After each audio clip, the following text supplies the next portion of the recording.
Good evening everybody. I welcome you all in today's session. I am Ruchi Mishra और मैं स्वागत करती हूँ आपका आज की क्लास में। ये हमारी इंग्लिश लिटरेचर की क्लास है, स्पेसिफिकली फोकस करते हुए लिटरेचर के डिफरेंट सेगमेंट्स के ऊपर। सो थोड़ा सा इंफॉर्मेशन बैच से रिलेटेड आपको देती हूँ और उसके बाद फिर हम लोग टॉपिक के साथ अपना जो भी डिस्कशन है उसको शुरू करेंगे। So this is a new batch, TGT PGT English foundation batch नाम है। और अगर सीजीएस कोचिंग के ऐप में आप जाएंगे तो बिल्कुल सबसे पहला कोर्स आपको यही मिल जाएगा, बड़े आराम से, कुछ दिक्कत नहीं आएगी, ढूंढना नहीं पड़ेगा आपको। नाम क्या है? TGT PGT English foundation batch 2023। और क्या क्या कवर कर रहे हैं हम लोग इसके अंदर? सो एक मेजर सेक्शन या बड़ा सेक्शन इंग्लिश लिटरेचर का है, ओवरऑल इंग्लिश लिटरेचर। सो जो आपके ब्रिटिश लिटरेचर का सेगमेंट हो, अमेरिकन लिटरेचर हो, इंडियन हो, एरिस्टोटल की बात करनी हो, हमें सारा सेगमेंट कवर होगा लिटरेचर के अंदर। Then other segments are English grammar, उसके अंदर वोकैबुलरी है, कॉम्प्रिहेंशन है, वो वाला सारा पॉइंट रहेगा। उसके अलावा टीचिंग मेथोलॉजी इज देयर, ये सब कुछ है। तो ये जो हमारा कोर्स है इसको लेकर के ध्यान रखेंगे, ये अवेलेबल है सीजीएस कोचिंग के ऐप पे। और आपको डाउनलोड करना है सीजीएस कोचिंग का ऐप। कैसे मिलेगा आपको ये मैं आप लोग के साथ शेयर कर दे रही हूँ ताकि आप आराम से स्कैन कर सको। This is your CGS coaching app scan.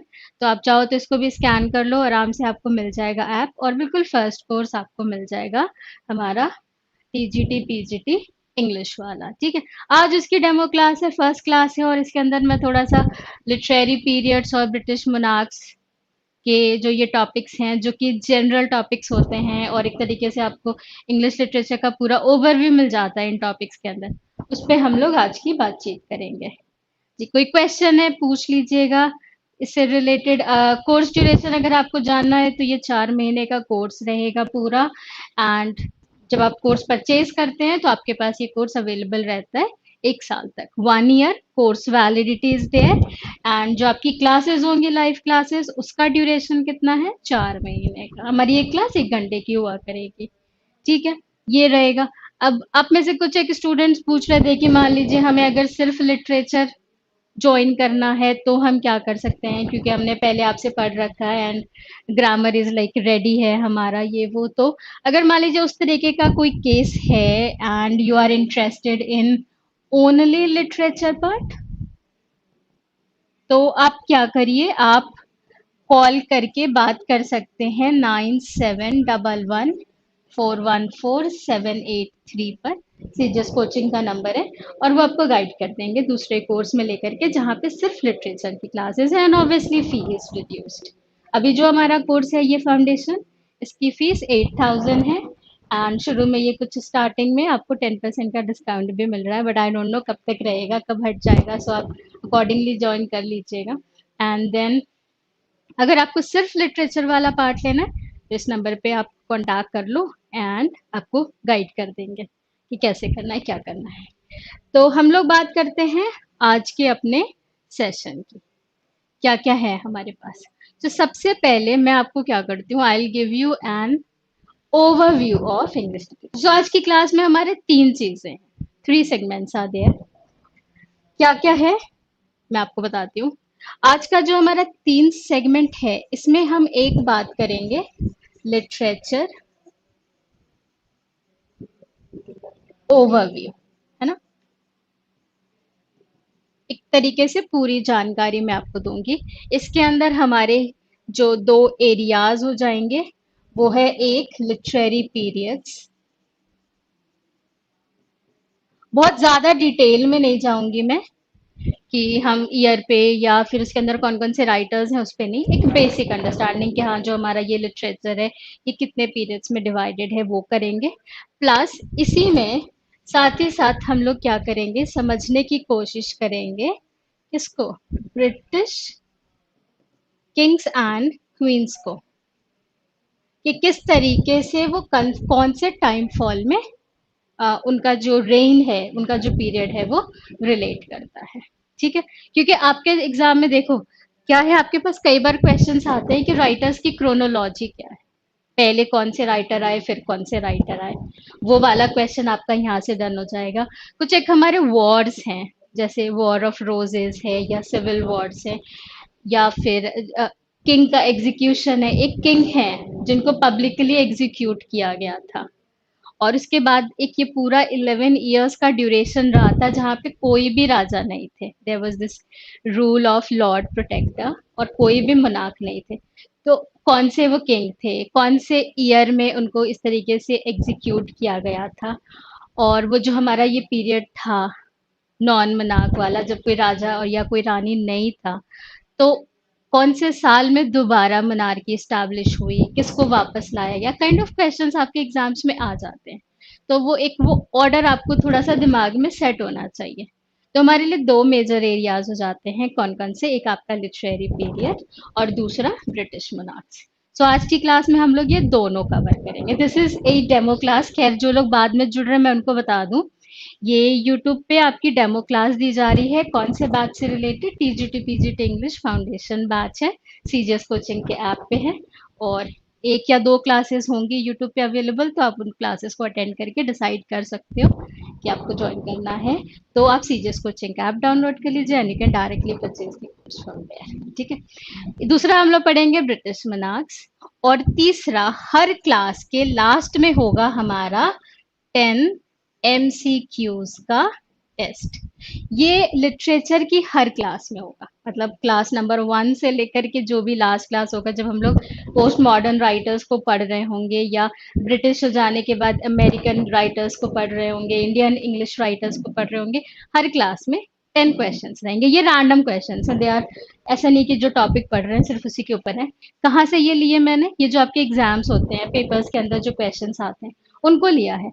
तो हमारी जो लर्निंग है ना, this is like two-way learning. One, we are discussing the topic, we are having the command on the concept and other things. Second, we are covering our exam based questions as well. हम उनको भी कर रहे हैं। तो कभी ऐसा होगा कि मान लो क्लास में कोई टॉपिक रह गया तो वो उन क्वेश्चंस के थ्रू कवर हो जाएगा। और जब हम धीरे धीरे जब हम कंप्लीट करते जाएंगे अपने टॉपिक्स को, है ना, मान लो 15 क्लासेस हो गई, 20 क्लासेस हो गई, 30 क्लासेस हो गई, तो अच्छा खासा हमारा एरिया कवर हो गया लिटरेचर का। तो अब जो हमारे ये 10 क्वेश्चंस हैं, इसमें एटलीस्ट 5 के आंसर्स तो हमें आने चाहिए। फिर वो ग्राफ बढ़ेगा, फिर एक दिन आएगा कि हमें 10 में से 8 आंसर्स आ रहे हैं। तो 10 आउट ऑफ 10 तो लाइक बहुत अच्छा अचीवमेंट हो जाएगा आपके लिए, पर एटलीस्ट 8 तो आने ही चाहिए कि हाँ बिल्कुल पक्का पक्का मुझे पता है this is the right answer. ठीक। तो ये रैंडम 10 क्वेश्चंस हर क्लास के पार्ट होंगे हमेशा, in all your literature classes. ठीक है जी। तो शुरू किससे करेंगे? शुरू हम लोग करेंगे लिटरेचर के ओवरव्यू से, कि क्या है, कैसे है और किस तरीके से डिफरेंट कैटेगरीज के अंदर बटा हुआ है हमारा ये इंग्लिश लिटरेचर। कोई क्वेश्चन होगा, कोई डाउट होगा, पूछते चलेगा, मैं बता दूंगी।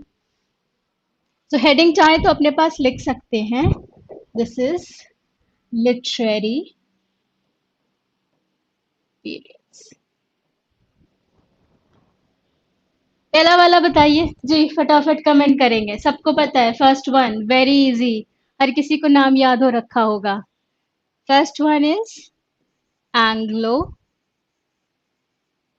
Section period. इसको और किस नाम से आप बुलाते हो? What is the other name? Old English period. Yes, Anglo Saxon period also known as old English period. और ये जो आपका टाइम फ्रेम है, ये आप कह सकते हो कि 450 टू 1066 ये हमारा टाइम फ्रेम हो जाता है।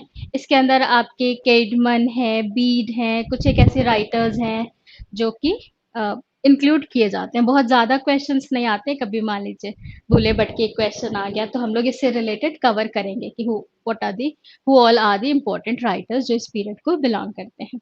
उसके बाद सेकेंड कौन सा हो जाता है? सेकेंड पीरियड है हमारा the middle English period. The middle English, याद करते चलना आप साथ के साथ, है ना, ताकि रिवीजन और लर्निंग दोनों साथ में होती चले, और बाद में सिर्फ आपको एक बार को गो थ्रू करना होगा अपने नोट्स को और सारी चीजें फटाफट याद आ जाएंगी। सो मिडिल इंग्लिश पीरियड, अब ये जो है ये हमारा डिवाइडेड है दो सेगमेंट्स के अंदर। Middle English period is divided into two segments. कौन कौन से ये टू सेगमेंट्स हैं? एक है हमारा इसमें Anglo Norman period, first one is Anglo Norman period, और दूसरा जेफरी चौसर वाला age, yes correct, the age of Chaucer, the age of Chaucer. तो इतना जितना मैंने लिखा है, इसमें हमारे इंपॉर्टेंट राइटर कौन है? Geoffrey Chaucer. और उनका मोस्ट इंपॉर्टेंट वर्क कौन सा है? Canterbury tales. जी, किसी का कोई कमेंट? साउंड तो आ रहा होगा, चेक कर लीजिए किशनवीर एक बार। आवाज तो मुझे नहीं लगती आवाज की कोई दिक्कत होगी, ठीक है, बाकी लोग पढ़ रहे हैं। प्लीज चेक योर डिवाइस, एक बार देख लीजिए, है ना। तो कहाँ थे हम? Middle English period, Anglo Norman period and age of Chaucer. ठीक बात ये है।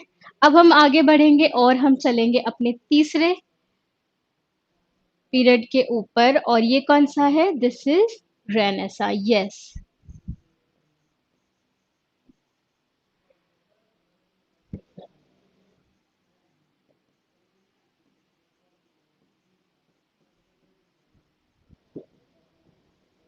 ठीक है, ये हो गया हमारा थर्ड। अब ये काफी इंपॉर्टेंट है एग्जाम के पॉइंट ऑफ व्यू से, this is like the most important thing. और इसके अंदर हमारे कौन कौन से सेगमेंट्स आएंगे, इनको भी एक एक देखेंगे। आप में से बता सकते हैं? जी, जो लोग क्लास देख रहे हैं बताएं, इसके अंदर हमारे कौन कौन से सब डिविजन हैं? तो यूजुअली 4 डिविजन्स माने जाते हैं, पर मैं जब क्लास के अंदर डिस्कस करती हूँ, मैं इसके अंदर 5 डिविजन कवर करती हूँ। एक वो जो स्टार्टिंग का पॉइंट है, जब कुछ खास नहीं हो रहा है, वो भी है हमारा, उसको हम लोग क्या कहते हैं? Early Tudor period. So this one is divided into 5 segments. कौन कौन से? सबसे पहले आ जाएगा अर्ली ट्यूडर पीरियड। लिटरेचर के पॉइंट ऑफ व्यू से वो कुछ खास नहीं हुआ है कि बहुत सारे ऐसे वर्क लिखे गए हैं, इस तरीके से नहीं, but there is this gap जो आपका एलिजाबेथन एज है, और ये हमारा age of Chaucer. So age of Chaucer कब फिनिश हो रहा है? With the death of Chaucer which is 1400, और एलिजाबेथन एज कब स्टार्ट होता है? 1558 में स्टार्ट होता है। तो वो जो बीच का टाइम फ्रेम है, उसको जनरली लोग खाली छोड़ देते हैं। सो आई हैव मेंशन दैट इस अर्ली ट्यूडर पीरियड इस तरीके से लेकर के, ताकि हमें समझ में आए कि वो थोड़ा सा एक फेज था, आप उसको टोटली इग्नोर नहीं कर सकते। फिर क्या आ जाता है? फिर आ जाता है हमारा एलिजाबेथन एज।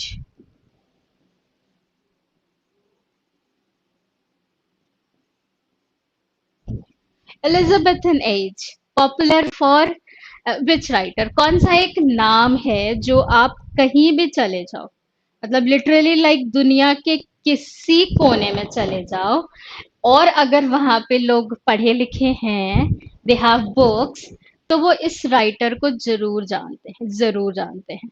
तो मैंने कुछ एक आपके आप कह लीजिए बुक्स पढ़ी हैं, कुछ एक सीरीज भी देखे हैं डिफरेंट लैंग्वेजेस के, और वहां पे भी जब थोड़ा सा आप कह सकते हो लिटरेचर ओरिएंटेड डिस्कशन होता है, तो इनका नाम आता ही आता है। You cannot have a literature based test without this particular writer. Yes, बिल्कुल। किसकी बात कर रहे हैं हम लोग? Correct, William Shakespeare. तो कौन से एज में? Elizabethan age and Jacobean age. Jacobean age, ये दोनों में फॉल करते हैं विलियम शेक्सपियर। उन्हीं के कंटेम्प्रेरी हैं क्रिस्टोफर मार्लो। तो ये दो बहुत ही पॉपुलर नाम है ना, यहाँ पे क्रिस्टोफर मार्लो एंड एलिजाबेथ, ये विलियम शेक्सपियर। उसके अलावा एडमंड स्पेंसर की भी बात हो जाती है, और फिलिप सिडनी की भी बात हो जाती है। ये भी काफी पॉपुलर राइटर्स हैं जो आप कह सकते हो कि हाँ इस टाइम में कवर किए जाते हैं। Ben Jonson is also there, quite popular. Jacobean name कैसे आया? कई लोग कहते हैं कि भाई यहाँ पे इस समय राजा तो हमारे जेम्स द फर्स्ट थे। चलो, जब क्वीन एलिजाबेथ थी तो नाम पड़ गया Elizabethan age, but when James the first हैं तो जैकोबियन क्यों? ये उन्हीं का नाम है। जिस तरीके से नेक्स्ट एज है हमारा कैरोलाइन एज। ये किससे रिलेटेड है? ये चार्ल्स द फर्स्ट से रिलेटेड है। अभी हम लोग करेंगे मोनार्क्स को। अभी मैं आपको लिटरेरी पीरियड का ओवरव्यू दे रही हूँ, but in the next half of the class we will cover British monarchs as well. मैं थोड़ा सा ओवरव्यू सॉर्ट ऑफ हर राजा के बारे में आपको देते चलूंगी। सो एक दो तीन चार क्या रह गया? वो जो नॉन किंग वाला टाइम फ्रेम है हमारा, उसको क्या कहा गया? Commonwealth period. Common, what is the other name everybody?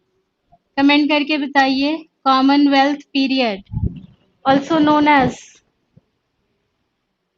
Hmm, yes, correct, Puritan interregnum age कहा जाता है, बिल्कुल ठीक है। तो ये हो गए हमारे 5 डिवीजन। मिडिल इंग्लिश पीरियड से रिलेटेड एंग्लो नॉर्मन पीरियड और एज ऑफ चौसर को याद रखेंगे। इसके बाद रेनेसां से related this early Tudor period is not important, but आप इसको याद रख सकते हैं। देन एलिजाबेथ एज, जिसको गोल्डन एज कहा गया, क्वीन एलिजाबेथ का एज है। Then Jacobean, James the first जो हमारी इंग्लिश बाइबल आई थी उसके लिए है। फिर Caroline age and commonwealth period. Caroline age is very important, very important. क्यों? बताती हूँ मैं आपको। कैरोलाइन एज किसको रिप्रेजेंट कर रहा है? चार्ल्स द फर्स्ट को। और Charles the first publicly execute हुए थे, बिहेडिंग हुई थी। कौन सा साल था Charles the first? 1649, yes, 1649। Elizabeth age में विलियम शेक्सपियर का बर्थ बता पाएंगे? विलियम शेक्सपियर, एलिजाबेथन एज, ताकि एक हल्का सा आपको साल का आइडिया रहे कि भाई कौन सा साल चल रहा है हमारा। क्या कह रहे हैं हम लोग? 1564 से 1616 किसके लिए? विलियम शेक्सपियर के लिए, यस, है ना। और 1649 में कैरोलाइन एज में Charles the first was publicly executed, beheading हुआ था। कॉमनवेल्थ पीरियड ये ऐसा टाइम चला था when there was no monarch, कोई राजा नहीं थे। तो फिर कौन था? कौन था फिर? पार्लियामेंट का रूल था, yes, lord protector Oliver Cromwell. 10 साल ओलिवर क्रॉमवेल के लिए और 1 साल उसके बेटे के लिए। ये बात हो गई हमारे रेनेसां की। अब ये जो टाइम है चार्ल्स द फर्स्ट की पब्लिक एग्जीक्यूशन का, और उसके बाद यहाँ पर कॉमनवेल्थ पीरियड जहाँ पे कोई किंग नहीं थे। अब इस चीज में क्या हुआ? लोगों ने सोचा था कि चलो राजा नहीं होंगे तो we will have a good life. ऐसा कुछ नहीं हुआ। थिएटर्स बंद, कोई मस्ती नहीं, कोई मौज नहीं, वेरी स्ट्रिक्ट रूल्स, ये वो, तो लोग ना दुखी हो गए कि नहीं ऐसे तो नहीं चलना, इससे तो अच्छा हमारे राजा ही थे। तो क्या करें? राजा वापस लाओ। तो राजा वापस लाओ में फिर कौन सा एज आ जाता है हमारा? फोर्थ वाला, कि भाई हमें किंग जो है, हमारे मनाक्स जो हैं, ये हमें क्या है? ये हमें वापस चाहिए, वापस लेके आओ। तो ये जो चार्ल्स द फर्स्ट है, चार्ल्स द फर्स्ट है, इसके बेटे को क्या हुआ? डिसाइड किया गया कि हम लोग क्या करेंगे? चार्ल्स द फर्स्ट के बेटे चार्ल्स द सेकंड को, जो वॉज इन एग्जाइल, भागे हुए थे, उसको वापस लाएंगे और राजा बनाएंगे। तो हमारा फोर्थ जो लिटरेरी पीरियड है वो स्टार्ट हो जाता है, the neo classical period. Neo classical. अब सोच रहे होंगे मैं यहाँ पे डेट्स क्यों नहीं बता रही हूँ। डेट्स हम लोग करेंगे डिस्कस जब इंडिविजुअली एक एक को पढ़ेंगे, तो फिर साथ के साथ हम लोग डेट्स करते चलेंगे। फर्स्ट स्टेप पे I want you all to remember the chronology और द ऑर्डर, कि किसके बाद कौन आया, वो आपको एकदम अच्छे से सेट हो जाना चाहिए। फिर हम लोग सेकेंड लेवल पे बात करेंगे डेट्स की। अब ये जो नियो क्लासिकल पीरियड है, neo classical period is again divided into 3 parts. यहाँ पे कौन कौन से पार्ट्स हैं? तो नियो क्लासिकल में सबसे पहले आ जाता है जब मोनार्की को वापस रीस्टोर किया गया, उससे क्या नाम बना? Restoration period, yes, the restoration period. आ रहा है समझ में? क्लियर हो रहा है जो जो चीजें बता रही हूँ? बहुत ही आसान लैंग्वेज में मैं आपको एक्सप्लेन करने की कोशिश कर रही हूँ ताकि एक स्टोरी सॉर्ट ऑफ आपके दिमाग में डेवलप हो जाए।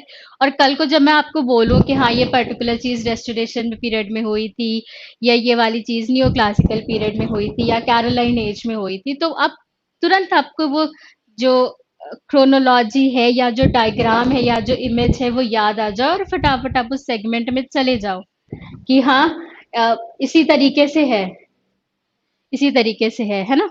तो इसको हम लोग करते हैं और कंटिन्यू करते हैं।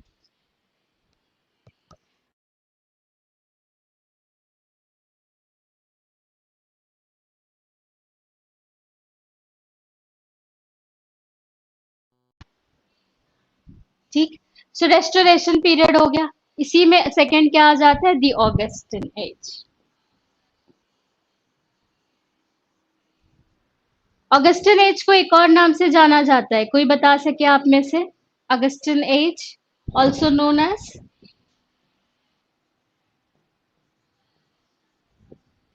Yes, the age of Pope. The age of Pope Alexander Pope. क्यों ये नाम पड़ा है? Because he was this prominent writer. इस ये वाला जो हमारा ड्यूरेशन था इसमें Alexander Pope was very popular.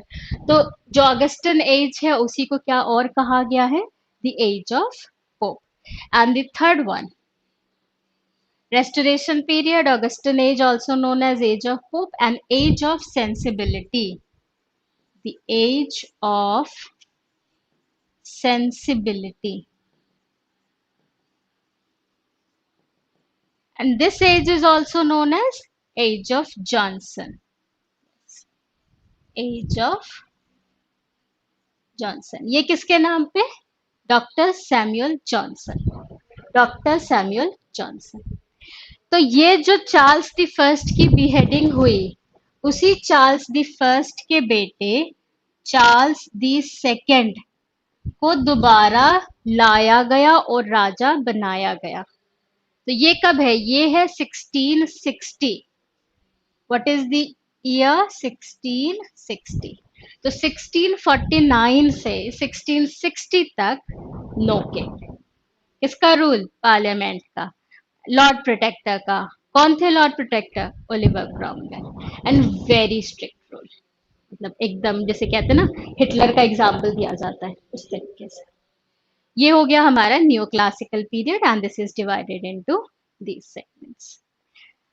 फिर पांचवें नंबर पे, पांचवें नंबर पे कौन आ गया? Romantic period.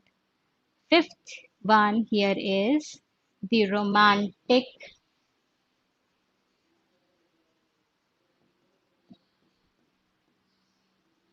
एग्जाम के पॉइंट ऑफ व्यू से most important period.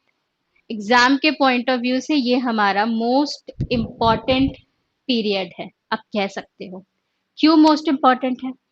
This romantic period includes first generation romantic poets and second generation romantic poets.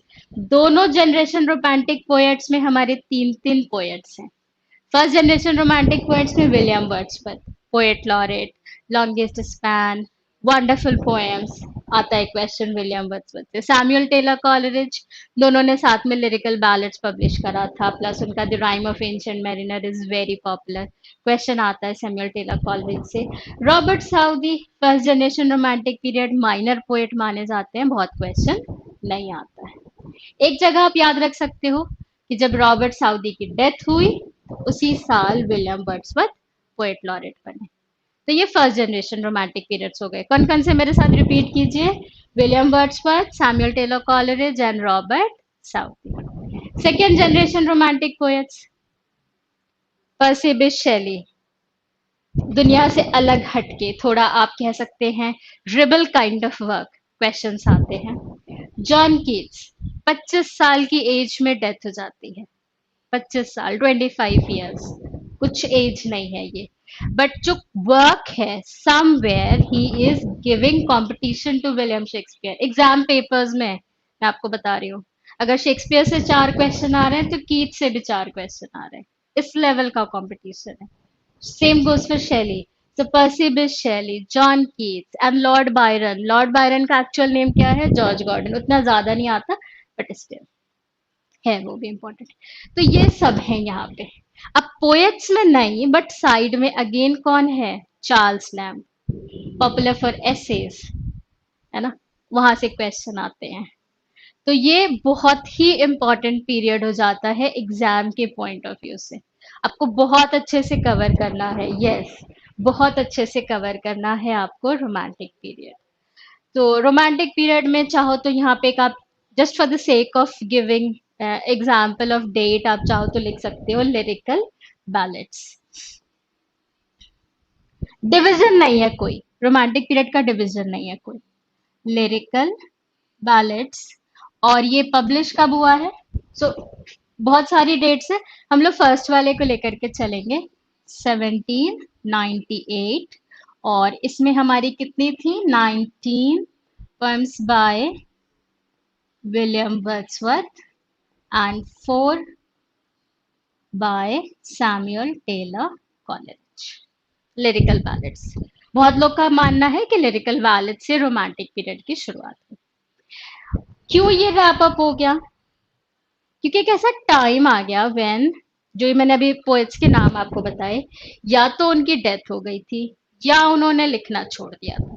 तो एकदम ऐसे फुल स्टॉप जैसा हो गया, कोई जिंदा ही नहीं था, या फिर जो एक आध रह भी गए थे they were not writing anything. तो रोमांटिक पीरियड ये हो गया हमारा नंबर 5। ठीक, अब इसके आगे बढ़ते हैं। यहाँ के बाद हमारी जो क्वीन है, क्वीन विक्टोरिया, माना जाता है कि जो ड्यूरेशन है, बहुत ड्यूरेशन, लंबा ड्यूरेशन है। प्लस एक तो हो गया ईयर्स का लेंथ, दूसरा हो गया area coverage.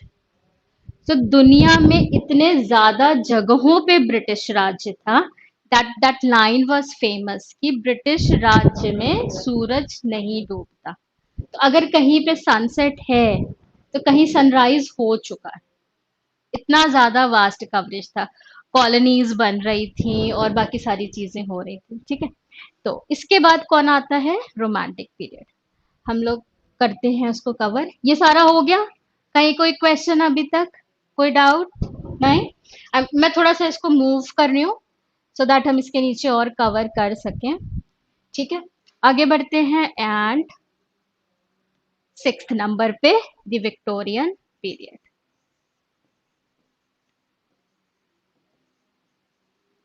The Victorian period. Now Victorian period obviously as the name suggest ये क्वीन विक्टोरिया से रिलेटेड है। और अगर आपको यहाँ पे कवर करने हो तो आप इसमें 2 सब डिविजन्स नोट डाउन कर सकते हैं, प्री राफेलाइट्स और एस्थेटिज्म एंड डिकेडेंस है, पर चाहो तो अभी इसको इग्नोर ही कर लो, है ना, बहुत ज्यादा नहीं। इसमें in fact let's write down the writers name, क्योंकि वो ज्यादा आपके लिए इंपॉर्टेंट है, वहां से ज्यादा क्वेश्चन आएगा। सो चार्ल्स डिकेंस, बहुत इंपॉर्टेंट है इनके नॉवेल्स चार्ल्स डिकेंस के। इसके बाद जॉर्ज इलियट। नॉवेल्स में और किसका नाम लिख सकते हैं? आप में से कोई बताना चाहे? नॉवेल्स के अंदर बहुत सारे लोग हैं। फिर आपके ब्रॉन्टे सिस्टर्स हैं, ज्यादा नहीं तो भी एक एक नॉवल तो वो इम्पोर्टेंट है ही जो आपको कवर करना होगा। ब्रॉन्टे सिस्टर्स, देन यस बिल्कुल सही बता रहे, थॉमस हार्डी।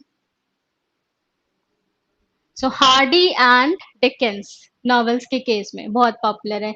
मैकबीथ थैकरे is there. फिर हम अपने पोएट लॉरेट को कैसे भूल सकते हैं?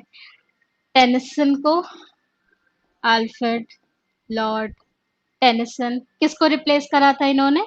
विलियम वर्ड्सवर्थ को रिप्लेस करा था। फिर रॉबर्ट ब्राउनिंग, ड्रामेटिक मोनोलॉग के लिए रॉबर्ट ब्राउनिंग को कवर करते हैं। Oscar Wilde is there. इनके जितने वर्क पॉपुलर है उतनी ही बायोग्राफी भी पॉपुलर है फॉर वेरियस रीजंस। जब डिटेल में पढ़ेंगे तो you will know about. And obviously Arnold, Matthew Arnold. So कोई क्रिटिसिज्म का चैप्टर आर्नोल्ड के बगैर कंप्लीट नहीं हो सकता। He has said so many lines for so many writers. जब भी आप कोई राइटर पढ़ेंगे एक लाइन मैथ्यू आर्नल्ड का निकल ही आएगा। तो ये किससे रिलेटेड हो गया? विक्टोरियन पीरियड से रिलेटेड हो गया। एंड अगर हमें लिखना है तो हम लिख भी सकते हैं। इसके अंदर आपके आ जाते हैं दो कैटेगरीज। पहला pre Raphaelites,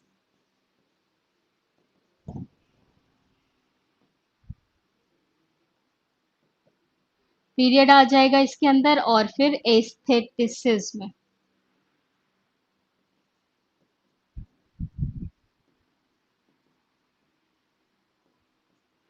and डेकेडेंस।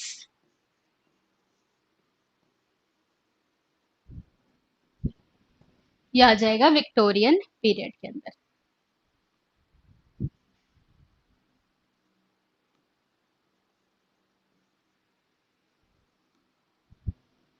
So moving ahead, next is modern period. हम लोग ऑलमोस्ट एंड पे आ गए हैं। Next is the modern period and the post modern period.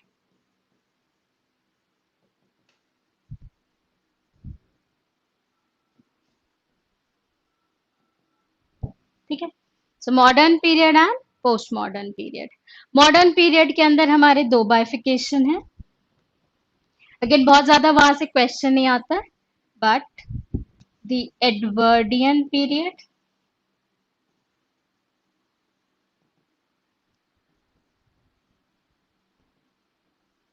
ठीक है, और इसी में एडवर्डियन पीरियड के बाद जॉर्जियन पीरियड।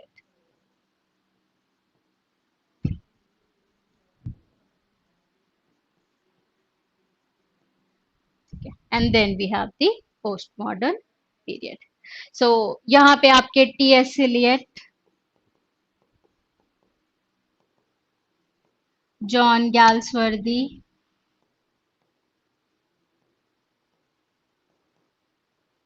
इस तरीके से और भी राइटर्स इंक्लूड हैं। ईट्स हैं, जेम्स जॉयस हैं, एंड जॉर्ज बर्नार्ड शॉ बहुत इंपॉर्टेंट है एग्जाम के पॉइंट ऑफ व्यू से। जी बी शॉ, ये सब मॉडर्न पीरियड में इंक्लूड किए जाते हैं। तो ये था हमारा लिटरेरी पीरियड्स का topic. This is complete thing. यहाँ पे मैंने थोड़ा छोटा कर दिया ताकि सबको एक साथ एक स्क्रीन में दिख जाए। जी, तो एक बार फटाफट से रिवीजन कर लीजिए, फटाफट से, and then we will go ahead and discuss some important monarchs. ये जो क्लास है, ये जो पीडीएफ अभी मैं शेयर करूंगी आप लोग के साथ, नॉट दिस थिंग, इसके बाद जो हम लोग मनाक्स पढ़ेंगे वो पीडीएफ ऑलरेडी आपकी क्लास के साथ अटैच कर दिया गया है ऐप पे। जो लोग सीजस कोचिंग के ऐप पे क्लास देख रहे हैं, आप अपनी क्लास के साथ नीचे चेक करोगे तो you will get this PDF attachment thing. वहां पे क्लिक करोगे तो आपको वो मनार्क वाला पीडीएफ मिल जाएगा। ठीक है। तो ये थे overall literary periods. Anglo Saxon period, middle English period, renaissance, neo classical, romantic, Victorian, modern and post modern. इसके जो सब डिविजन्स हैं ये मैंने पर्पल से लिखा है, और रेड से कुछ एक रिलेटेड इंफॉर्मेशन या फिर फैक्ट्स लिखे हुए हैं मैंने। So Middle English is divided into Anglo Norman and age of Chaucer, Renaissance into early Tudor, Elizabethan, Jacobean, Caroline and Commonwealth, Neoclassical into Restoration, Augustan Age of Sensibility, Victorian, Pre-Raphaelites, Aesthetism and Decadence, और Modern, Edwardian and Georgian में। ये है complete आपका एक तरीके से literature period overview. Now we will discuss the monarchs. देखते हैं मनाक्स को भी। तो ये जो आपका स्टडी मटेरियल है, मैं एक्चुअली स्टडी मटेरियल ही यहाँ पे डिस्प्ले कर रही हूँ, तो इसमें थोड़ा सा शुरू से लिया है, हेनरी द सेकेंड से लिया गया है, बट बिल्कुल हेनरी द सेकेंड से हमारे लिए उतना इम्पोर्टेंट नहीं है। आपके पास जब टाइम हो देख लेना, है ना। तो ऐसे इस तरीके से आपको मिल जाएंगे हेनरी द सेकेंड, उनके बारे में थोड़ा सा overview. Then Richard the First, Richard the First से रिलेटेड याद रख सकते हैं लायन हार्ट कहा गया था रिचर्ड द फर्स्ट को। ठीक है। जॉन इंपॉर्टेंट है। Why John is important? क्यों? क्योंकि विलियम शेक्सपियर ने प्ले लिखा है किंग जॉन के ऊपर। इसलिए ये थोड़ा सा इंपॉर्टेंट हो जाते हैं। तो किंग जॉन एक मैग्ना कार्टा साइन किया था, दिख रहा है सभी को ये? हाँ दिख रहा है, ठीक है।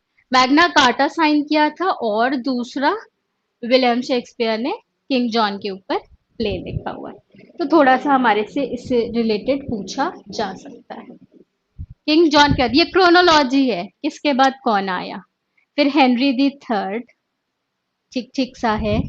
Edward the First is again okay okay. Edward the Second was a weak king, इतना ज्यादा हुआ नहीं, बाद में मर्डर भी हो जाता है। एडवर्ड द थर्ड को कहा गया था perfect king, perfect king. Military victories और बाकी सारे पॉइंट्स की वजह से एडवर्ड द थर्ड को क्या कहा गया था, परफेक्ट किंग। फिर रिचर्ड द सेकेंड इंपॉर्टेंट है। रिचर्ड द सेकेंड अगेन, एक तो क्योंकि ये जो हमारा लाइन है वो एंड हो रहा है किसके साथ, रिचर्ड द सेकेंड के साथ। फिर विलियम शेक्सपियर ने प्ले भी लिखा हुआ है रिचर्ड द सेकेंड के ऊपर, तो थोड़ा सा हमारे एग्जाम के पॉइंट ऑफ व्यू से ये पर्टिकुलर किंग इंपॉर्टेंट हो जाते हैं। He was too young to take over the throne, crowned at age 10, 10 साल की एज पे। तो बहुत सारे लोग थे जो राजा के साथ लगे हुए थे, और रिचर्ड द सेकेंड के बाद क्या होता है, ये लाइन खत्म हो जाती है और फिर लैंकेस्टर लाइन शुरू होता है, किससे, हेनरी दी फोर्थ से। ये इंपॉर्टेंट है, हेनरी दी फोर्थ। और लाइन कौन सा है, याद रखिएगा, लैंकेस्टर लाइन। वो लाइन कैसे डिसाइड होता है, वो जो एक ही फैमिली है ना, उसी के बच्चे बच्चे बच्चे बच्चे आगे राजा बन रहे हैं, तो वो जो ब्लड लाइन है वो वही चल रहा है, सेम ब्लड लाइन। तो Lancaster line and Henry the Fourth से स्टार्ट हुआ है। So he was considered a self made king, और शेक्सपियर ने Henry the Fourth part one and part two लिखा है हेनरी द फोर्थ के लिए, ठीक है। इसके बाद कौन राजा बनता है, Henry the Fifth. Henry the Fifth, Henry the Fifth is popular with the name Prince Hal. अगर आप हिस्ट्री वाले प्लेस पढ़ोगे, है ना, हिस्ट्री वाले प्लेस, तो यूट्यूब पे मैंने थोड़े से हिस्ट्री के प्लेस कवर किए हुए हैं विलियम शेक्सपियर के, और थोड़े से और अभी रह रहे हैं, अभी हम लोग हेनरी द सिक्स्थ तक पहुंचे हैं। So Prince Hal was the name Henry the, और उसके बाद किस तरीके से वो 100 ईयर्स का वॉर हुआ और ये सारी चीजें आप यहाँ पे देखोगे। इसके बाद कौन आएंगे राजा, हेनरी दी सिक्स्थ, हेनरी दी सिक्स्थ। और यहाँ पे आपका एग्जाम का एक क्वेश्चन आ सकता है, वो कौन सा है, War of the Roses. War of the Roses, तो वो कौन से दो हाउसेस थे, they were fighting for the throne. जी कमेंट करके बताएंगे फटाफट, two houses, house of dash and house of dash. एक हाउस का रोज व्हाइट था, एक हाउस का रोज रेड था। और फिर ये बाद में किसकी वजह से रैप अप होगा, हेनरी द सेवेंथ की वजह से, हेनरी द सेवेंथ। सो एक हाउस के हेनरी द सेवेंथ, एक हाउस से हेनरी द सेवेंथ की वाइफ, ये शादी करते हैं, एंड ये the result is end of War of Roses. कौन सा, House of York and house of Lancaster, correct. So Henry the Sixth के टाइम में ये सारा कुछ चल रहा है। फिर Edward the Fourth, Richard the Third important है, yes Richard the Third. Richard the Third is very important, and किस वजह से, रॉयल क्रिमिनल कहा गया, रॉयल क्रिमिनल।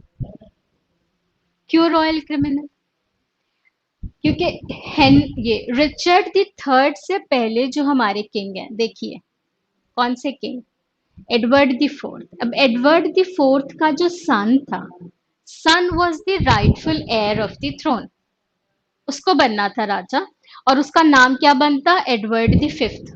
जब वो राजा बनता तो उसका नाम क्या रखते, एडवर्ड द फिफ्थ।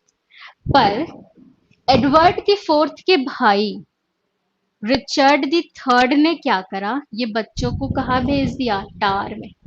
और फिर किसी को कुछ पता नहीं चला इनके बारे में, क्या हुआ, कैसे मारा गया, कैसे गायब किया गया, nothing, it's still a mystery. What happened to those young kids, वो और उसका भाई, one was the rightful heir और वो उसका छोटा भाई है, हुआ क्या इन बच्चों के साथ। और उसने उनको मरवा के फिर क्या करा, खुद राजा बन गया। सो वो दूर दूर तक लाइन में नहीं था, क्योंकि राजा का बेटा राजा के लिए एलिजिबल होता है, भाई नहीं होता। तो क्या कहा गया, रॉयल क्रिमिनल। किसको, रिचर्ड द थर्ड को। विलियम शेक्सपियर ने प्ले लिखा है, यस लिखा है। उसके बाद Henry the seventh. Henry the seventh पे प्ले नहीं है, प्ले नहीं है, बट क्यों इंपॉर्टेंट है, because Henry Tudor from the Lancaster line married Elizabeth from the York line। याद रखेंगे कौन सा किस पीरियड को बिलोंग करता है। Henry Tudor from Lancaster line married Elizabeth from York line. और इसकी वजह से वो जो थ्रोन के लिए आपस में लड़ाई चल रही थी कि नहीं हम राइट है, हम राइट हैं, ये हैं वो हैं, हम एलिजिबल हैं, War of the Roses came to an end. ये था civil war, series of civil war. एक ही कंट्री के अंदर लड़ाई हो रही थी, कंट्री कंट्री की लड़ाई नहीं हो रही थी, एक ही में अंदर ही लड़ रहे थे। तो इस तरीके से ये एंड हो जाता है। एंड ही वाज एक गुड किंग, अच्छा किंग थे, स्टैब्लिश हुआ सारा कुछ। फिर क्योस करने की जिम्मेदारी किसने ली, हेनरी दी एट ने। हेनरी दी एट ने कहा मैं सब उलट पुलट कर दूंगा, किस लिए, बेटे के लिए। तो क्या उलट पुलट करा, so he was having his own personal reason। शादी हुई थी किससे, कैथरीन से, कैथरीन ऑफ एरेगॉन से, जो कि फर्स्ट वाइफ है। So technically Catherine the Aragon was widow of his elder brother. भाई की डेथ हो जाती है और उसकी विडो से शादी हो जाती है हेनरी द एट्थ की, और वन डॉटर है, कौन, मैरी। अब उसको बेटा चाहिए था, मेरे बाद मेरी लाइन है ना, ये हम लोग लाइन पढ़ते आ रहे हैं, तो बेटा चाहिए, बेटा चाहिए। और साथ ही साथ उसकी जो लेडी इन वेटिंग थी एने बोलीन, वो भी पसंद आ गई थी, तो उससे शादी हो सके इसके लिए क्या चाहिए, कैथरीन से डिवोर्स। अब pope was not allowing this, जो रोम का रूल था उसके हिसाब से नहीं, आप ये नहीं कर सकते हो, बिकॉज कुछ गलत नहीं था क्वीन के साथ, queen was all healthy, physically भी मेंटली भी, प्लस जो पहले के टाइम में शादियां होती थी उस पॉइंट ऑफ व्यू से भी she was very beneficial for the country. उन्हें मना कर दिया पोप ने, अब इन्हें तो करना था, तो इन्होंने कहा कि नहीं भाई हम अपना खुद ही समझ लेंगे, और अपने आप को अलग कर लिया किससे, रोम से, अपना खुद का एस्टैब्लिश करा। तो बहुत ज्यादा important, and he did all this because of his own personal needs. लेकिन सोसाइटी में उसको क्या कहा गया, रेनेसा, रिफॉर्मेशन, सोसाइटी में चेंजेस आए हैं because of Henry VIII। So how many wifes, six wifes. How many kids, three kids, Mary, Elizabeth and एक बेटा हो ही गया फाइनली हेनरी VIII को। तो six wifes, three children, and किस लिए किया था सारा कुछ, मेल एयर के लिए। तो इन्होंने पाथ ऑफ रिलीजन चेंज किया, challenge the Pope and broke with Rome, Rome से अलग हो गए। In 1534 parliament declared Henry the supreme head of the Church of England. अब हमारे राजा ही सबसे ऊपर हो गया, नेक्स्ट टू गॉड, गॉड के बाद सीधे कौन आ गया, किंग आ गया। और साथ ही साथ मेल एयर वाली चीज भी हो गई। हेनरी VIII की डेथ के बाद राजा कौन बना, वही वाला बेटा।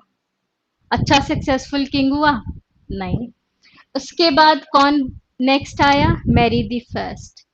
और ये the girl, she was like filled with कि मुझे रिवेंज लेना है अपनी माँ का। डिवोर्स दिया, क्वीन थी, क्वीन के पोस्ट से हटा दिया। तो Mary the first was full of revenge, and इतना उसने चेंजेस किए वापस से रोम वाला कल्चर लाने के लिए, that she was called as Bloody Mary. इतना खून खराबा, कैसे बुलाया जाने लगा, Bloody Mary. So next queen, Mary the First. Mary the First successful, नहीं। उसके बाद Queen Elizabeth the First. Elizabeth the First successful, yes. She never got married, Virgin Queen कहा जाता था। और एलिजाबेथ का क्या कहना था? That I am married to England. So full dedication. Nickname was Gloriana, है ना. पेट्रियोटिक था सब कुछ. एलिजाबेथन एज कहा गया, गोल्डन एज कहा गया. ड्रामा और सोसाइटी और बिजनेस, सब कुछ बहुत अच्छा, सब कुछ बहुत अच्छा चला. प्रॉब्लम क्या हुई? Nobody was next to Elizabeth. शादी की ने, so no son no daughter. और इसकी वजह से this line came to an end. फिर क्या करा गया? एलिजाबेथ के बाद first Stuart James the first को लाया गया. कहाँ से? स्कॉटलैंड से. उसकी मदर मैरी थी क्वीन ऑफ स्कॉट्स, और वहां से लाया गया. और वो इकट्ठे was king of Scotland and England. ये वो जेम्स द फर्स्ट है, popular for first English Bible. तो बाइबल इससे पहले था किसका बुक माना जाता था? पोप का, क्लर्जी का, वो जो बड़े पोजीशन वाले लोग थे चर्च के, वो बाइबल पढ़ के सुनाते थे, लोगों को समझाते थे और बताते थे कि what you are suppose to do. अब जब बाइबल इंग्लिश में अवेलेबल हो गई, common people can read it. वो एक्चुअली जान सकते थे कि क्या लिखा गया है बाइबल के अंदर. तो काफी रिकग्निशन मिला था किसको? जेम्स दी फर्स्ट को. उसके बाद चार्ल्स द फर्स्ट, जिसके लिए मैं आपको बता रही थी कि ही वॉज पब्लिकली एग्जीक्यूटेड. काफी वॉर वॉर वॉर वाला सब कुछ रहा था. एंड चार्ल्स द फर्स्ट, ये लिखा है 1649, मार दिया गया. फिर इसी समय जॉन मिल्टन चल रहे हैं बैकग्राउंड में, आपके राइटर्स में जॉन मिल्टन. उसके बाद 10 years of a protectorate headed by Puritan Oliver Cromwell. और 1 साल क्रॉमवेल्स सन रिचर्ड, 1 साल रिचर्ड का, और 10 साल ओलिवर क्रॉमवेल का. नहीं, लोग नहीं खुश थे. देन 1660 में eldest son of the executed king was called back from exile. कि नहीं, मोनार्की को अब हम लोग दोबारा एग्जीक्यूट करेंगे, राजा दोबारा बनाएंगे. और कौन आ गया? Charles the second. Charles the second. तो यहां तक ये ना बहुत ही ज्यादा इंपॉर्टेंट है आपके लिए, थोड़ा सा ऑर्डर या सीक्वेंस याद रखना. चार्ल्स दी सेकेंड, उसके बाद थोड़े से हमारे ऐसे ऐसे ही राजा रहे. यहाँ पे William the Third, Mary the Second combined है. फिर एने दी फर्स्ट. उतना एग्जाम के पॉइंट ऑफ व्यू से नहीं है. ये हमारे जॉर्ज जॉर्ज आए, इनको तो इंग्लिश भी नहीं आती थी. स्लोली ग्रेजुअली फिर उन्होंने थोड़ा थोड़ा इंग्लिश सीखा, अदरवाइज उनको जर्मनी से आए थे और वही आती थी. उनको प्राइम मिनिस्टर अपॉइंट करा था उन्होंने, ताकि उनको यहाँ का डे टू डे सब कुछ समझ में आए. तो जॉर्ज द फोर्थ तक कुछ खास नहीं, विलियम भी नहीं. बस एक विक्टोरिया, क्वीन विक्टोरिया आपके लिए जरूरी है, ये वाले queen Victoria, because of the coverage और ड्यूरेशन. और प्लस हमारे जो राइटर्स हैं, चार्ल्स डिकेंस अभी डिस्कस किया था हम लोगों ने, हार्डी हैं, Matthew Arnold is there, Tennyson is there, इनकी वजह से. तो क्वीन विक्टोरिया के बारे में भी हम लोग थोड़ा सा डिस्कस करेंगे. तो ये एक थोड़ा सा ऑर्डर था, क्रोनोलॉजी था किसका? ब्रिटिश मोनार्क्स का. How things happened in the England society. तो कौन कौन से हमारे राजा इंपॉर्टेंट हैं? वो वाले जिन पे विलियम शेक्सपियर ने प्लेज लिखे हैं. वन हुआ दे, स्टार्टिंग से किंग जॉन, उसके बाद रिचर्ड द सेकेंड, फिर Henry the fourth. Henry the fourth पे 2 प्ले. फिर Henry the Fifth, Henry the fifth पे 1 प्ले. फिर Henry the sixth, Henry the sixth पे 3 प्लेस. इसके बाद रिचर्ड द थर्ड, जिसको कहा गया रॉयल क्रिमिनल. और लास्ट में हेनरी द एट्थ. ये सारे आपके किंग्स इंपॉर्टेंट है क्योंकि विलियम शेक्सपियर ने इनके ऊपर प्ले लिखे हैं. और उसके बाद वाले फेज में हमारे लिए इंपॉर्टेंट कौन है? Queen Victoria. क्वीन विक्टोरिया, क्योंकि उनके टाइम फ्रेम में बहुत ज्यादा अच्छे वर्क्स आए हैं, स्पेशली नॉवेल्स. नॉवेल्स भी, पोएम्स भी, दोनों ही आए हैं. तो ये क्वीन विक्टोरिया से रिलेटेड है. आ रहा है जी? जितना डिस्कस किया हमने समझ में आ रहा है? तो मैंने 2 सेगमेंट्स कवर किए, एक लिटरेरी पीरियड का सेगमेंट कवर करा और एक ब्रिटिश मोनार्क्स का सेगमेंट कवर किया है आज की क्लास में. अब हम लोग क्लास रैप अप करेंगे with 10 random questions. Let's have our test number 1. Her class के अंदर आपके पास टेस्ट रहा करेगा, सो कोशिश करेंगे और लास्ट तक क्लासेस को देखेंगे so that you can attempt these 10 question. तो पहला क्वेश्चन दिख रहा है स्क्रीन पे जी, देखिए question and give me your answer. First question बताएंगे. Name the only dramatist who was awarded both the Nobel Prize and the Oscar. कौन है ये जिसको नोबेल प्राइज और ऑस्कर दोनों मिला है? And he is the only one. भाई मजे की बात तो ये है. So G.B. Shaw, George Bernard Shaw, Arthur Miller, Tennessee Williams and William Shakespeare. Class join करना है नीतीश? आप चाहे तो सीजस कोचिंग का ऐप डाउनलोड कर लीजिए और उस पर डायरेक्टली ज्वाइन कर सकते हैं. मान लीजिए कुछ डिटेल्स वगैरह आपको बात करनी है तो आप इस नंबर पे बात कर लीजिए. अभी सर अवेलेबल है, वो आपका फोन रिसीव कर लेंगे. 9711414783. शिवम सर से बात हो जाएगी, उनको बता दीजिए कि फाउंडेशन कोर्स ज्वाइन करना चाह रहे हैं and he will guide you.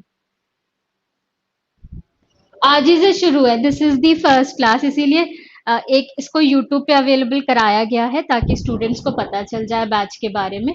और ये जो कोर्स है ना, मतलब आपका जो भी एग्जाम है, मान लीजिए आप DSSB का देना चाह रहे हो, एकलव्य वाला देना चाह रहे हो, या फिर जो हमारे स्टेट एग्जाम्स होते हैं, HTET हो गया, राजस्थान का हो गया, सबकी तैयारी हो जाएगी आपके इस एक सिंगल कोर्स से. कोई वैकेंसी आए फॉर्म फिल करो, यहाँ पे जो भी आपने नोट्स प्रिपेयर किए हैं उसको रिवाइज करो, और जब भी जो एग्जाम आएगा आप टच में तो रहोगे ही मेरे साथ, तो मैं थोड़े से उसके क्वेश्चंस भी करा दूंगी. अगर मान लो इस एक साल के अंदर नहीं हुआ, उसके बाद में एग्जाम हुआ, तब भी मैं बता रही हूँ कि I still be connected with you. YouTube channel है ही है जहाँ पे आप क्लास देख रहे हो, यहाँ पे मैं प्रैक्टिस करा दूंगी. ठीक है, तो इस नंबर पे बात कर लीजिए, सर आपको गाइड कर देंगे और आप ज्वाइन करके आज ही से कंटिन्यू कर सकते हो. ये जो पीडीएफ अभी मैंने शेयर किया था मनार्क वाला, वो वहाँ क्लास के साथ अटैच्ड है, सीजस कोचिंग के ऐप पे, वहां से डाउनलोड कर लीजिए. ओके, हम ये क्वेश्चन कर रहे थे. Only dramatist who was awarded both the Nobel Prize and the Oscar. Answer है G.B. Shaw, George Bernard Shaw. और इसके अलावा एक बॉब डिलन को मिला हुआ है, but Bob Dylan is not dramatist, वो सॉन्ग राइटर हैं, तो उतना पॉइंट बनता नहीं. और अदरवाइज हैं दो ही पर्सन जिनको नोबेल प्राइज और ऑस्कर दोनों मिला हुआ है. Bob Dylan song writer and G.B. Shaw playwright या ड्रामेटिस्ट, जैसे भी आप याद रखना चाहें. Next question. The statement character is destiny is predominantly associated with. तीन नाम दिए गए हैं, Heraclitus, Shakespearean tragedy, Silas. So A only, B only, C only, both A and B. क्या आंसर होगा बताएंगे क्वेश्चन के लिए. Character is destiny. तो इसमें कैरेक्टर इज डेस्टिनी का एक्चुअली मतलब क्या होता है कि जो हमारी डेस्टिनी या फेट है ना, डेस्टिनी या फेट जो है, ये क्या है, इज नॉट ए प्री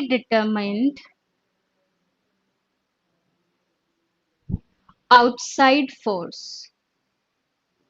मतलब ऐसे नहीं कि कुछ बाहर से आता है जिसकी वजह से ये चीजें होती हैं, बल्कि ये अपने ही इनर कैरेक्टर से, बट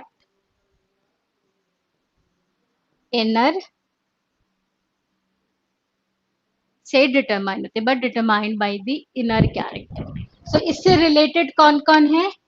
ए, जिसकी एक्चुअली ये थ्योरी है, प्लस ये हमें देखने को मिला है शेक्सपियर की ट्रेजेडी में भी.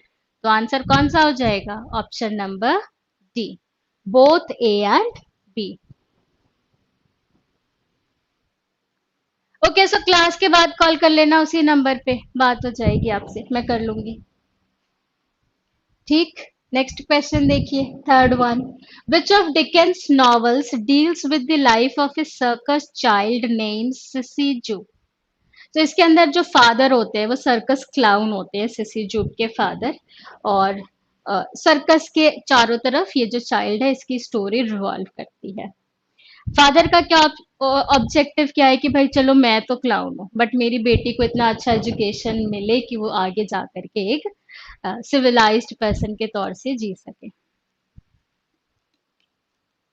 सो which one, Martin Chuzzlewit, Hard Times, Little Dorrit या ब्लीक हाउस? किसके अंदर हमें सिसी जूप देखने को मिलेगी? Option number B, Hard Times की कहानी है। हार्ड टाइम्स के अंदर you will get this Sissy Jupe character.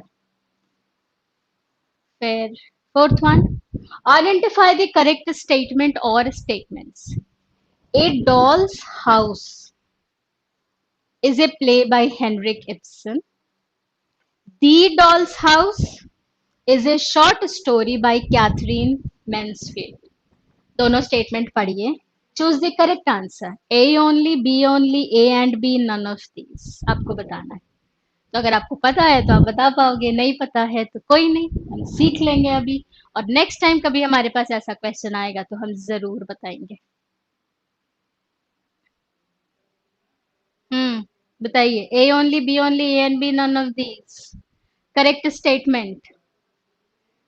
ठीक ठीक जी, सही आंसर आ रहा है। सो ये क्या है? करेक्ट है दोनों, ए एंड बी। सो याद रखिएगा, same same. A Doll's House is a play by Henrik and the Doll's House is a short story by Katherine Mansfield. Same नाम है तो ध्यान रखेंगे, है ना, ए और दी का डिफरेंस है। पांचवा, so okay, I will not give you any hint, ये तो आपको आना ही चाहिए क्योंकि इस पे थोड़ी सी बात हुई है आज की क्लास में और वैसे भी आपको पता होगा। So please comment your answers. Water water everywhere and all the boats did shrink. Water water everywhere nor any drop to drink. This line is taken from which of the following work? पहला है Rime of the Ancient Mariner, ये mariner है Kubla Khan, Dejection and Ode Christabel. कहाँ से लिया गया? Fifth, बहुत ही पॉपुलर वर्क है। Yes, the rhyme of the Ancient Mariner. So लिखा कब गया था? अज्यूम्ड है कि 1797 या 98 के आसपास लिखा गया था and this was published in 1798 in lyrical ballads. एक मजे की बात है, जब लिरिकल बैलेट्स पब्लिश हुआ था ना, तो सबसे पहले जो नाम था वो सैमुअल टेलर कॉलरिज का था और जो सबसे पहली पोयम थी वो सैमुअल टेलर कॉलरिज की थी। तो उस टाइम के अगर आप कोई डॉक्यूमेंट्स पढ़ोगे ना तो लोगों को लगेगा कि this was the book by Coleridge. बाद में फिर लोगों ने रियलाइज करा कि नहीं, इसके अंदर 19 पोएम्स किसकी हैं? विलियम वर्ड्सवर्थ की हैं, 4 कॉलरिज की हैं। और बाद में पोएट लॉरेट वगैरह की वजह से वर्ड्सवर्थ को ज्यादा पॉपुलैरिटी मिल गई एंड ये फिर बुक किसकी हो गई? वर्ड्सवर्थ की हो गई। पर उस टाइम लोगों को लगा था this is a book by Coleridge, उन्होंने सपोर्ट करा है William Wordsworth. And lyrical ballads में फर्स्ट पोएम कौन सी है? ये rhyme of ancient manner. Last poem कौन सी है बताइए, देखें आपको पता है या नहीं पता। लास्ट पोएम, वो जो लिस्ट है पूरी 19 प्लस 4 की, लास्ट वन कौन सा है? तो कमेंट कीजिए जल्दी जल्दी। Sixth one. The tragic hero is not deprived or vicious, but he is also not perfect, and his misfortune is brought upon him by his own dash. So ये किसके से related? Aristotle. Aristotle. चार terms हैं हमारे पास, पेरिपीटिया, एनेग्नोरिसिस, सिमर्शिया, catharsis. यहाँ पे क्या आएगा? जो ट्रैजिक हीरो है उसका फ्लॉ, उससे रिलेटेड टर्म, राइट आंसर कौन सा है? Hamartia. Yes, hamartia is the right answer. So peripeteia क्या है? This is sudden reversal, sudden reversal of fortune, याद रखेंगे। एनेग्नोरिसिस क्या है? ये है ignorance to knowledge. Ignorance to knowledge. जो हमारा प्रोटैगनिस्ट है उसको अचानक से दूसरे के बारे में या अपने बारे में कुछ रियलाइजेशन होता है, दैट इज एन इग्नोरेसिस। और कैथारसिस क्या है? Release of emotions. Release of emotions. ठीक है, तो ये चार है, बहुत इंपॉर्टेंट टर्म्स हैं। और मैं बीच बीच में अलग अलग क्वेश्चंस के फॉर्म में ये आपका रिवाइज कराते रहूंगी, क्योंकि एरिस्टोटल के टर्म से एक या दो क्वेश्चन आने ही आने हैं, बिल्कुल बहुत ज्यादा इंपॉर्टेंट टर्म्स हैं ये। Seventh one, browning wrote a poem entitled the lost leader, whom does he call the lost leader? किसको कहा गया था? तो एक अभी पोएट थे हमारे, फर्स्ट जनरेशन रोमांटिक पोएट, उनकी तारीफ की गई काफी, के बहुत लंबे समय तक रहे, पोएट लॉरेट बने, ये है वो है, पर कुछ हमारे राइटर्स ने उनकी बुराई भी करी है, शैली ने। एंड चलिए, खैर आंसर बताइए। Browning wrote a poem entitled the lost leader, whom does he call the lost leader? किसको कहा गया? Yes, William Wordsworth. Lost leader किसके लिए है? विलियम वर्ड्सवर्थ के लिए। सो ये जो वर्क है ये 1845 पोएम है। उनकी बुक थी dramatic romances and lyrics. Dramatic romances and lyrics, उसके अंदर पब्लिश हुआ था वर्क, विलियम वर्ड्सवर्थ के लिए। Question number 8. Will all great Neptune's ocean wash this blood clean from my hand? No. This my hand will rather the multitudinous seas incarnadine, making the green one red. The above lines are an example of oxymoron, alliteration, synecdoche, and hyperbole. So, literary devices से एक question. एक ऑक्सीमरन क्या होता है? Opposite terms side by side, open secret, paid volunteer, exact estimate, oxymoron, contradictory terms side by side. Alliteration, repetition of consonant sound. Peter Parker picked a peck of pickled peppers. Synecdoche, uh, part is used instead of the complete thing. So wheels instead of cars. And hyperbole, exaggeration of normal thing. बहुत बढ़ा चढ़ा के बताना, तो ये सब क्या है? हाइपर है, हाइपरबोली, एग्जैजरेशन, कि भाई जो सी है वो क्या होगा? ग्रीन से रेड हो जाना, है ना? Hyper. The ninth, Adonias is a pastoral elegy written on the death of which of the following? तो किसने लिखा, किसके लिए लिखा, दोनों बताते चलेंगे। बहुत फेमस वर्क है एंड मुझे पक्का पता है कि हाँ ये आप लोग को मालूम होगा। पास्टोरल एलिजी किसने किसके लिए लिखा? तो क्वेश्चन में पूछा जा रहा है किसके लिए लिखा गया। Death of which of the following? Byron, Scott, Keats या साउदी? Yes, Keats. और लिखा किसने? शैली ने। पर्सी बेश शैली ने लिखा, किसके लिए? जॉन कीट्स के लिए। ठीक है, and last question, who is the writer of a famous poem mourning the death of Chaucer? थोड़ा डिफिकल्ट क्वेश्चन है। जब भी चौसर की बात आती है आप सिर्फ कैंटरबरी टेल्स और उनका जो एज है, टाइम पीरियड है, इसकी बात करते हो। थोड़ा डिफिकल्ट क्वेश्चन, हाई लेवल का। किसने लिखा ये famous poem mourning the death of Chaucer? William Dunbar in the Thistle and the Rose, Lydgate in Falls of Princes, James the First of Scotland in the King Quair, या Occleve in the Governail of princess?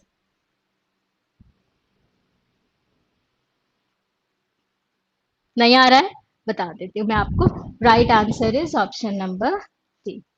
नाम क्या है writer का? Thomas cleave.